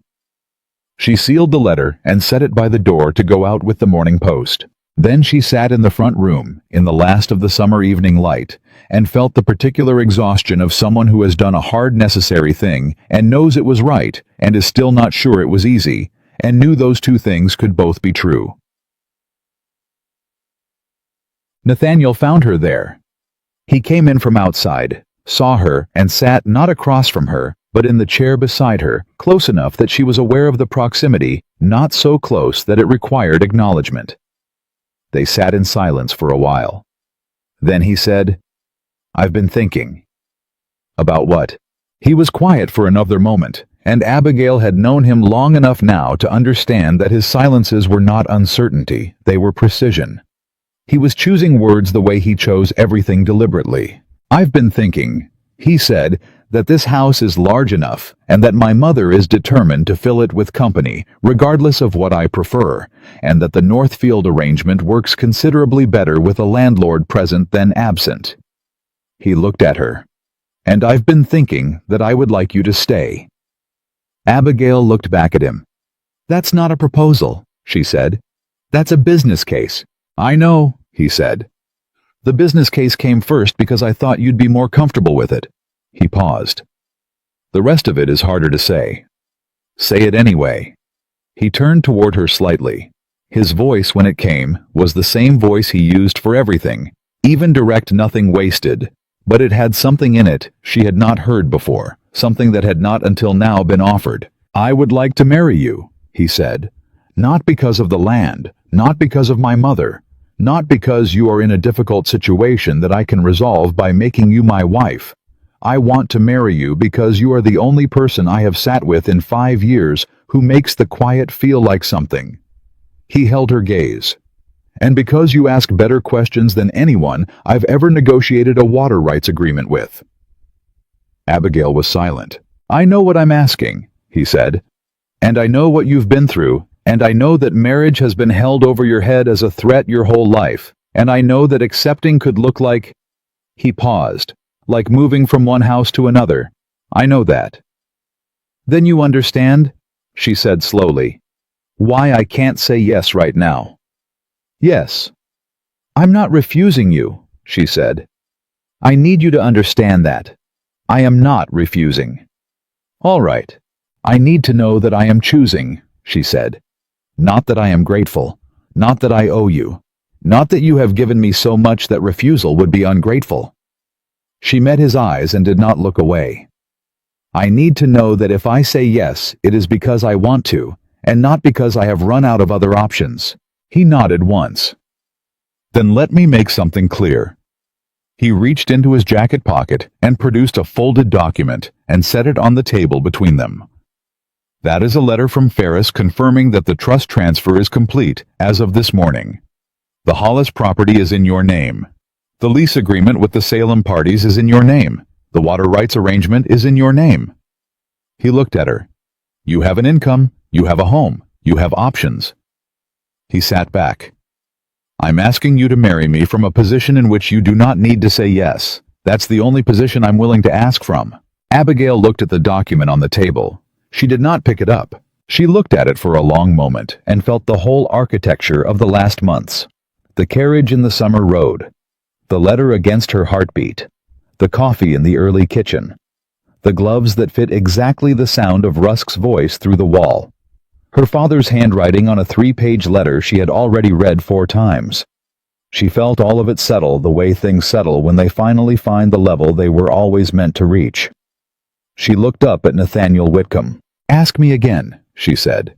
"In the morning, when I've slept on it." He held her gaze. "All right." "And this time," she said, standing, reaching for the document on the table and tucking it under her arm, "I may say yes." She walked out of the room. Behind her, very quietly, she heard him exhale a slow, controlled breath that sounded something like relief. She was already smiling by the time she reached the stairs. She said yes before breakfast. She had not planned it that way. She had planned to wait to let him ask properly over coffee in the measured morning light the way she had said she would. She had planned to be thoughtful and deliberate, and to give her answer the weight it deserved. But she had woken at 5 in the morning with the answer already sitting so plainly in her chest that carrying it upstairs to wait seemed almost dishonest. She found him in the hall, coat on, already heading for the door. He stopped when he saw her on the stairs. "I was going to ask you at breakfast," he said. "I know." She came down the last 3 steps. "The answer is yes." He looked at her. Something moved across his face that she had never seen there in full. Not the brief warmth, not the near smile, but something complete and unguarded that lasted longer than a moment and did not try to hide itself. "All right," he said. "All right," she said back. They stood in the hallway for a moment in the early quiet. She was aware that this was the kind of moment people remembered their whole lives, not because it was dramatic, but because it was true. There was no performance in it, no audience, no relief disguised as love or gratitude dressed as choice. It was just 2 people in a hallway at 5 in the morning who had decided to build something together, and the decision was clean and solid and entirely their own. "I'll tell my mother," he said. "She already knows," Abigail said. He blinked. She told me last night that she had the green parlor repainted because it would make a better room for a woman who intended to stay," Abigail said. "And then she looked directly at me until I stopped pretending I didn't understand what she meant." Nathaniel closed his eyes briefly. "She has never in her life waited for anything to happen naturally." "No," Abigail agreed. "She has not." He opened the door to the morning. He paused on the threshold and looked back at her, that same grounded, unhurried look that had steadied her more times than she'd counted in the past weeks. "Abigail," he said. "Yes. Thank you for coming back downstairs." She looked at him. "Thank you for being worth coming back for." He went out. She went to find coffee. Chaklag. The news moved through Haverhill the way news always moved through small towns, faster than wind, and with considerably more embellishment. By the end of the first week, Abigail had heard 3 different versions of her own engagement, only one of which bore any resemblance to what had actually occurred. Mrs. Hatch came to call on a Thursday, which Abigail had expected. She received her in the front room, with Mrs. Whitcomb present, which Mrs. Hatch had not expected, and could not gracefully object to. "We are all so pleased," Mrs. Hatch said, in the voice of a woman recalibrating her position on a topic she had previously been on the wrong side of. "Nathaniel has been alone too long, and you well. You have had a difficult road, Miss Mercer. We all said so." "Did you?" Abigail said pleasantly. "Indeed. The situation at your father's house, well, none of us knew the full extent of it, of course. Had we known, you would have done something," Abigail said. Mrs. Hatch hesitated. "We would certainly have—" "I appreciate the thought," Abigail said. She kept her voice warm because she had decided sometime in the last month that being cold to foolish people was a waste of energy she needed for better things. "I hope you'll come to the wedding." Mrs. Hatch lit up. "We would be honored." "Wonderful," Abigail said, and refilled her tea and moved the conversation forward. After Mrs. Hatch left, Mrs. Whitcomb looked at Abigail over her knitting. "You handled that beautifully." "I learned from you," Abigail said. "You did." Mrs. Whitcomb agreed without false modesty. "You really did." The trouble she had not seen coming was Caleb Rusk, and the fact that she had not seen it coming was her own fault because she had dismissed him too quickly. She had thought that Nathaniel's ejection from the house would be sufficient. She had underestimated his particular kind of persistence, which was not aggressive, but administrative, the kind that worked quietly through paperwork and intermediaries, and arrived not at your door, but at your attorney's. Ferris sent word on a Tuesday. He asked Abigail to come to his office that afternoon. His note was brief and did not explain why, which told her that the reason was something he preferred not to commit to paper. She went alone. She had taken to doing that handling Ferris meetings herself, without Nathaniel present, which Ferris had adjusted to with professional equanimity, and which she believed had quietly increased his respect for her, though he would never say so directly. "There's been a challenge filed," Ferris said when she sat down. To the trust. To the lease agreement with the Salem parties. He set a document on the table. Rusk has filed on behalf of a competing interest, claiming that the lease terms were negotiated under undue influence, and that as the adjacent property owner, his clients have prior claim to right of first refusal on any commercial arrangement affecting the river access. Abigail looked at the document. Does that claim have merit? No, Ferris said. It does not. The right of first refusal doctrine he's citing was overturned in the Massachusetts courts in 1809. He knows this. He is not filing to win. He's filing to delay, she said, and to cost you. Ferris folded his hands. Legal challenges, even frivolous ones, require response. They require time and expense, and, he paused, they tend to make people question the reliability of an agreement they've entered into. Abigail sat with this for a moment. Then she said, How quickly can you respond? I can file the rebuttal by Friday. File it Thursday, she said. And I want a copy sent to the Salem parties with a letter from me, personal, not legal, explaining the situation and confirming that the agreement stands. I'll write the letter today. Ferris allowed himself the small, precise smile she had come to recognize. And Rusk. She thought about this. Is there anything in what he's filed that constitutes bad faith practice under the bar standards? Ferris paused. Potentially. Then include that in your rebuttal, and copy the County Bar Association. She picked up her bag. I don't want him doing this to anyone else after I'm done. She walked back to Whitcomb House in the summer heat, and told Nathaniel about it over dinner. His jaw tightened, which was the closest thing to visible anger she had seen from him. I'll speak to... I've handled it, she said. He stopped. Ferris files Thursday, letter to the Salem parties today, and a copy to the Bar Association regarding his filing practices. She picked up her fork. It's dealt with. He looked at her across the table for a moment. Then he looked at his mother, who was applying herself to her food with the serenity of a woman who had expected exactly this. She's dealt with it, he said. She told you that, Mrs. Whitcomb said. He nodded slowly and picked up his own fork and said nothing more about it, and Abigail thought that this particular moment of being believed, being deferred to having her competence received as fact rather than surprise, was one of the things she had not known to want, and had somehow found anyway. Gay. The letter from Philadelphia came 10 days later. It was from Martha. Abigail recognized the handwriting and felt the old cold start to move through her before she caught it and held it still. She was sitting at the kitchen table when it arrived. She set down her coffee. She opened it. It was not an apology. She had not expected an apology. Martha was not built for apology, and Abigail would not have trusted one from her anyway. It was something stranger. Something she read twice because the first time through she could not be certain she was reading it correctly. Martha wrote that she was in Philadelphia at her cousin's house. She wrote that she had enrolled Lydia in a suitable school for young women, and that Lydia was doing well. She wrote that the situation in Haverhill had been a misunderstanding. She used that word, misunderstanding, which Abigail set aside because engaging with it would have taken more energy than she had to spare, and that she bore Abigail no ill will. And then at the very end, in the cramped script of a woman who had not wanted to write the sentence and wrote it anyway, she said, Your mother was a better woman than I allowed myself to acknowledge. I know that now. I have known it for some time. Abigail sat with that sentence for a long time. She did not forgive Martha Mercer. She was not sure she ever would, or that she owed it to anyone to try.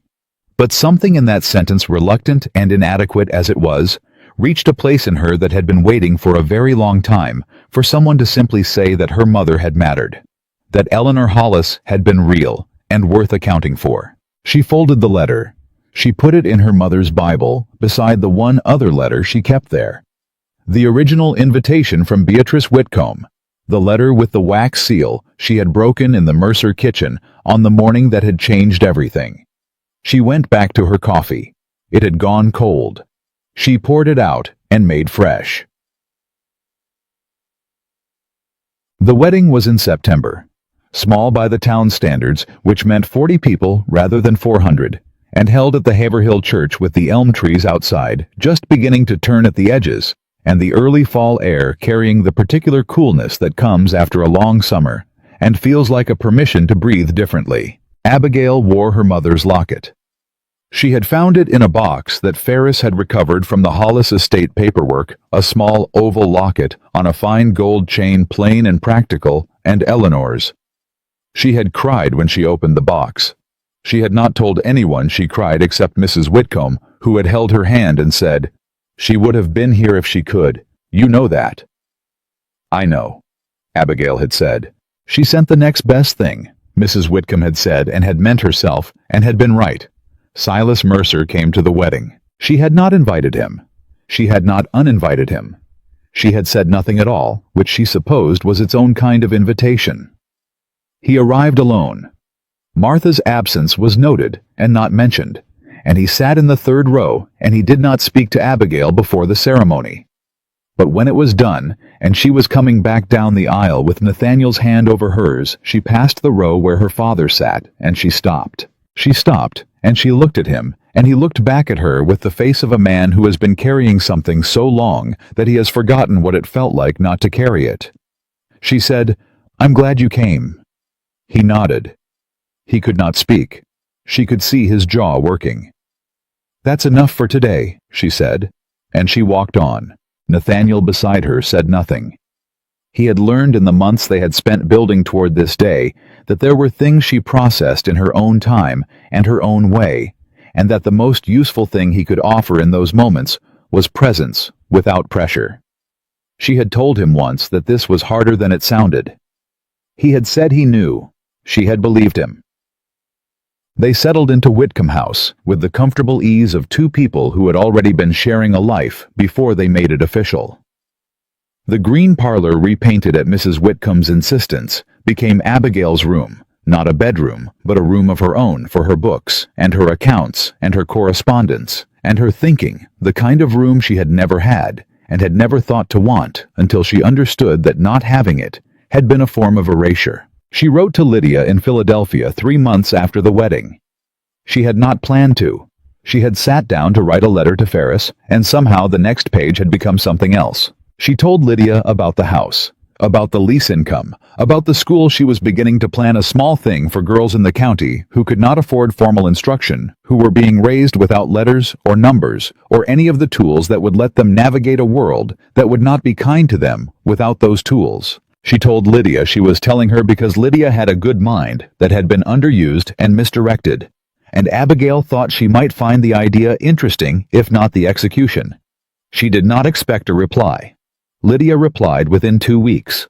The letter was 3 pages. Lydia's handwriting was better than Abigail had expected. The Salem school had done that much. She wrote with the directness of a person who had stopped rehearsing. She said she had been thinking about teaching. She said her mother had told her to think about marriage, and her cousin in Philadelphia had told her to think about marriage, and the woman who ran the school she attended had told her she had a gift for organizing people and information, and had she considered putting it toward something useful. She said, "I don't know if I can make up for what happened. I don't know if making up for things is even how it works. But I'd like to try being useful if there's a way. Tell me about the school." Abigail set the letter down. She picked up her pen and wrote back for an hour. The school opened in the spring of 1817. It was in the old building on the east edge of the Hollis property, a solid structure that had sat empty since Abigail's grandfather's time, and that she had chosen deliberately, because it was hers, because she wanted to watch something grow in a place that had once just been land on a deed that nobody had told her she owned. She had 6 students in the first session. Ages ranged from 9 to 15. 3 of them could not read at all when they arrived. 2 of them had been told by their fathers that reading was not practical for girls. 1 of them had walked 4 miles to be there and stood at the door with the careful expression of someone who expects to be turned away, which Abigail recognized because she had worn it herself for years. She had told that girl to come in and sit at the front. The curriculum was Abigail's own design: reading, writing, arithmetic, correspondence, and what she called practical understanding, how to read a contract. how to identify a clause that was not in your interest, how to write a letter that made itself heard. Things her mother had known and had arranged for Abigail to learn through the trust, and which Abigail had learned instead the hard way, and which she was determined these girls would learn before they needed them. Lydia came in June. She arrived from Philadelphia with 2 trunks and the direct, unperformed manner of a person who has made a decision and is not revisiting it. She stayed in the village at a respectable boarding house, and she came to the school 3 days a week and taught the older girls letter composition and history, which she had a gift for in the way that some people have gifts that require the right conditions to reveal themselves. The first time Abigail watched Lydia hold a class. The firm voice, the quick mind, the girls leaning forward, she felt something that took her a moment to identify. It was not forgiveness exactly. It was something more specific, the recognition that people were not fixed. That the same woman who had been raised in the same house, fed the same story, given every advantage at Abigail's expense, could also stand in front of 7 girls and teach them that their minds were tools worth sharpening. She did not tell Lydia any of this. She told her the class was going well and asked her to take on the Thursday session. Lydia said yes. That was enough. The twist that came in the second year was not dramatic in the way most twists were. It arrived quietly the way the most important things often did. Nathaniel came home one evening with a letter from a women's education society in Boston, an organization that had been petitioning the state legislature for formal recognition of girls' schools, operating independently of the church institution structure. They had heard about the school on the Hollis property. They were asking whether Abigail would correspond with them and potentially appear before a legislative committee to speak about the model she had developed. She read the letter twice, then she set it on the table.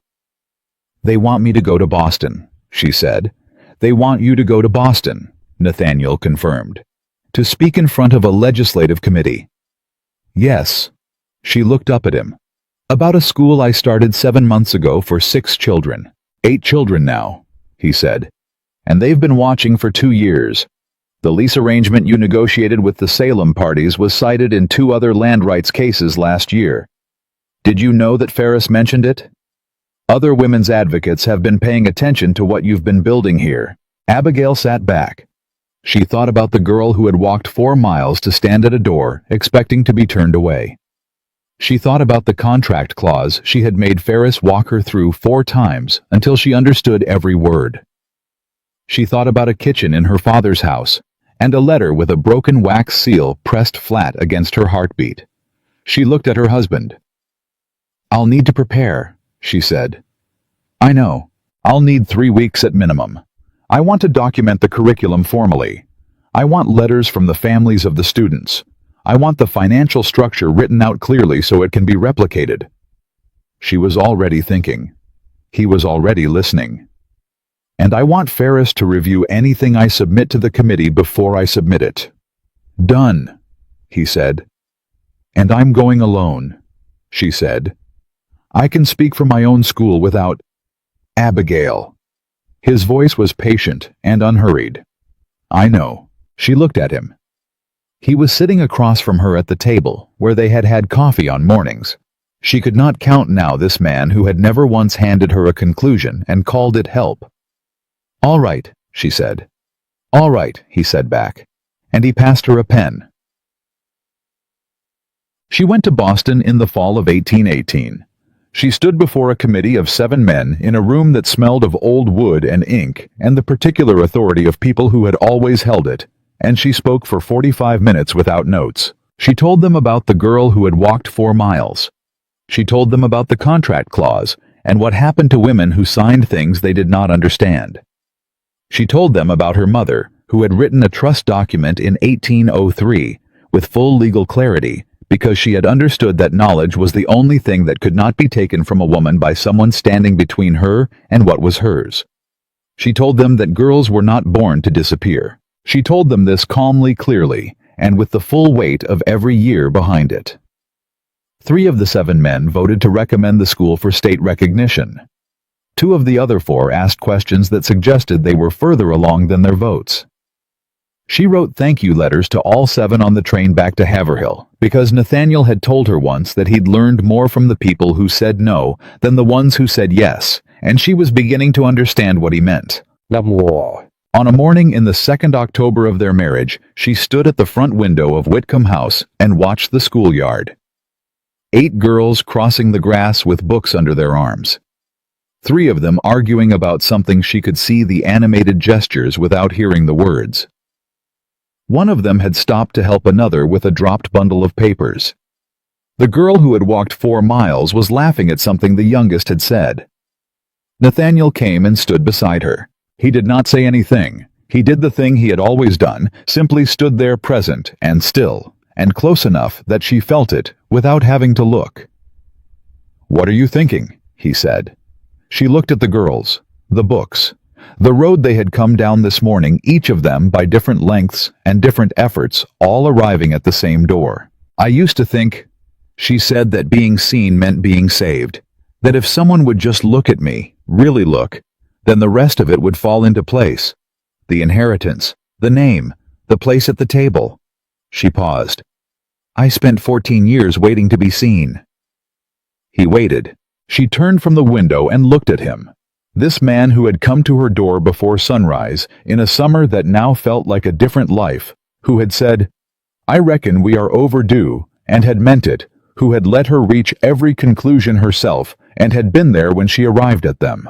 Being seen, she said, was only the beginning.